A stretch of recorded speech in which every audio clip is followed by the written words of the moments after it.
So Um, Stane, yeah. can you share a story where you've maybe it's in business, maybe it's personal. I mean, it's completely at your discretion that you had a struggle.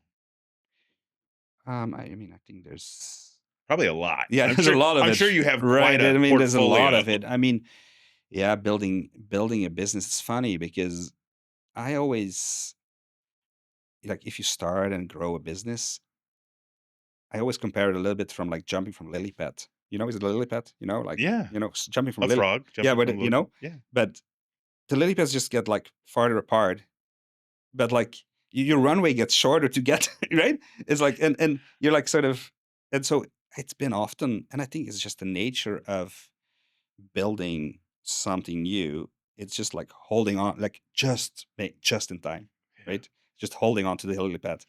And so because you always there's the idea that the lily pad is going to get bigger and the ocean is getting smaller or something, it's like it's not happening. You always need to jump to the bigger lily pad in a way, but your runway doesn't get bigger, right?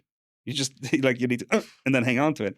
Anyway, so I've been in a few situations where I took a lot of risk. I remember at one point I uh, sort of designed a totally new architecture and new software for a customer, and the customer actually pre-financed it, but I signed a bank guarantee. I remember signing a bank guarantee on it that if I couldn't deliver by a certain date, they would pull the bank guarantee and pretty much put me out of business, right? So I built a business for 10 years.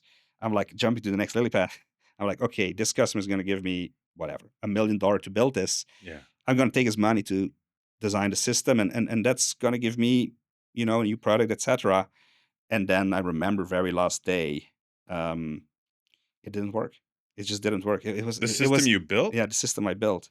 I spent all their money, Yeah, yeah. right? I built a system that didn't, and it was amazing. This was like complex. This was in robotics.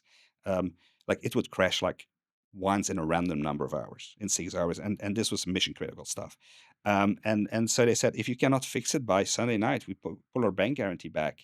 And so pretty much you owe the $1 million or whatever it was we gave you to develop this. We'll get it back from the bank, but the bank will put you out of business, right? We'll liquidate you. So I was like minutes away, and I got a deadline on Friday to fix it by Sunday night.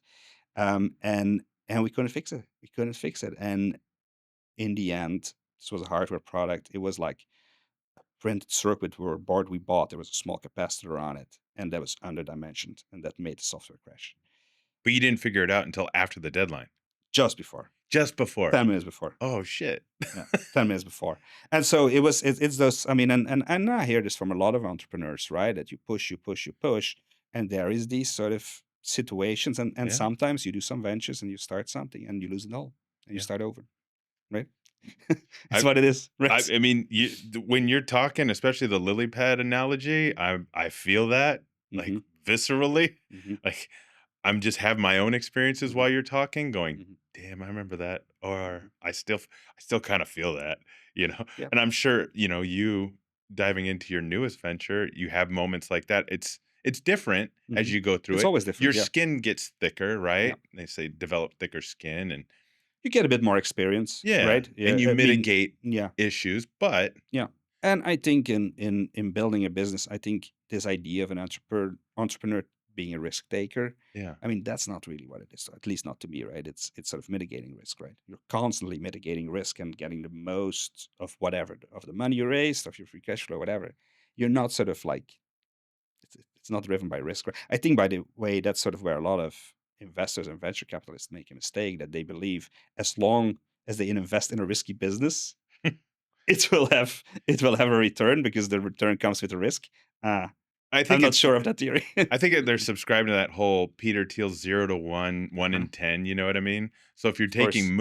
moonshots, for every 10 moonshots, you're gonna get 1. Yeah. I mean, I think venture, and we've talked about this, it's, uh, it's matured, Hmm. and so the market's matured, and the way people have seen value either come to fruition or Hmm. not, Hmm. now we have to take that information and start making better decisions, Yeah. right? Yeah. We're a little more educated now. Yeah. Yeah. So it's interesting. That's awesome. That's a good damn, dude, yeah.